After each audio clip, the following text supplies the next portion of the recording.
What's up, guys? Matt Moda here with GoldBoys, here to give you 5 bets in 5 minutes. That's right, in the next 5 minutes, you're going to hear 5 of my favorite bets for tonight. Last night did not go our way, only got 1 of these 5 to cash. That's what happens when you climb ladders. Did not work out yesterday. We cashed Kyrie Irving over 4.5 assists. Did not cash any of our ladder plays. Did not cash SGA or his ladder play or Cole Anthony.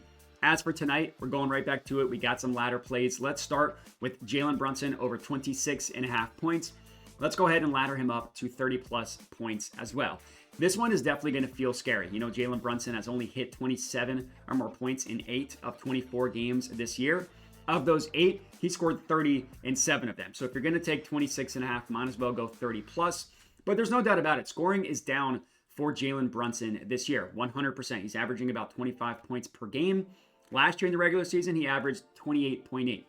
All that said, if there's ever a matchup for Jalen Brunson to score a bunch of points, it would be this matchup against the Hawks. The Hawks allow, number one, the most points per game to pick and roll ball handlers, on the most points per possession as well. So teams are spamming pick and rolls against the Hawks and having a lot of success doing so with the pick and roll ball handler scoring. Jalen Brunson obviously runs the most pick and rolls on the Knicks, scores the most points as the pick and roll ball handler on the Knicks. He actually runs the 10th most in the entire NBA and scores the 6th most points per game out of the pick and roll ball handler, or as a pick and roll ball handler. So that's number one. From there, the majority of Jalen Brunson's points come from the above the break three-pointer. Like, you just look at the area on the court where the majority of his points come from. We're looking at like corner, above the break, mid-range, restricted area, and non-restricted area of the paint.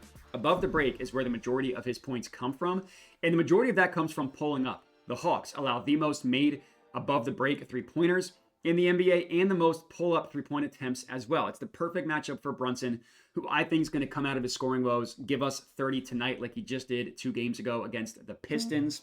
Next up, we're sticking in the same game. Trae Young, 12 plus assists. Trae Young, 14 plus assists. The 12 plus is our mainline play, with the 14 plus being a ladder. You know, we're not necessarily targeting the juiciest matchup in the world, looking at the Knicks defense. Instead, what we're doing is we're playing the number. And the Knicks aren't a bad matchup. They're not a scary matchup for point guard assist props. They're just not the best in the NBA. Like, you look at a bunch of different sources and you get a little bit of different info. Props.cash says the Knicks allow the 13th fewest assists per game to point guards. But hashtag NBA over the last month says the Knicks allow the 7th most assists to point guards. NBA.com doesn't distinguish from point guard to shooting guard, just gives you the guard position. Says that the Knicks allow the 2nd most assists to guards over the last 10 games. Either way, what we're telling you here is that the Knicks are not a scary matchup for point guard assist props, especially not for someone like Trae Young, who's just putting up absurd numbers from the playmaking department. You're going to look at last game. He only had 10 assists. He went under by 2 full assists. He had 27 potential assists in that game. 27. The game before that, he had 20 assists, not potentials, 20 assists on 28 potential assists. That's what, 55 potential assists in his last 2 games alone. It's insane, the numbers that he is putting up. He leads the NBA in assists per game. He leads the NBA in potential assists per game. He's got about a 56% conversion ratio from potential assist to assist, so there's nothing fluky about that. Last time these two teams played, yeah, he went under, but he had 21 potential assists in that game. I'll gladly take 21 potential assists for him to get the 12 actual to cash out our mainline play, and then maybe 25 to get us to the 14 number to cash our second play, or our ladder play. That's play 3 and 4. Play number 5, our last pick of the evening, Alperen Şengün over 5.5 assists.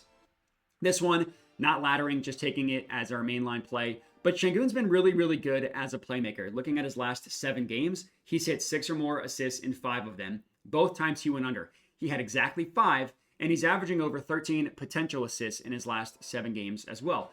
The Warriors range from a very juicy matchup to a pretty juicy matchup, depending what source you look at for center assist props, which makes sense because they allow the 7th fewest points per game to the pick and roll man and via post-ups. That's how most of the centers score their buckets, is by rolling or by posting up. If they're not scoring, they're playmaking. And Şengün missed this last time these two teams played, which was just 2 games ago. But he had 12 potential assists in that game, ended with 5 assists exactly. So he would have hooked us. That would suck. But we'll gladly take 12 potential assists for him to get the 6 actual assists, just a 50% conversion ratio, when his conversion ratio is actually much better than that. So I really like Şengün. That rounds out our fifth and final pick of the video. Make sure to like the video, comment, subscribe, check out GoldBoys.com. I am Matt Modi. Find me on Twitter at JediModi, and let's have a good one.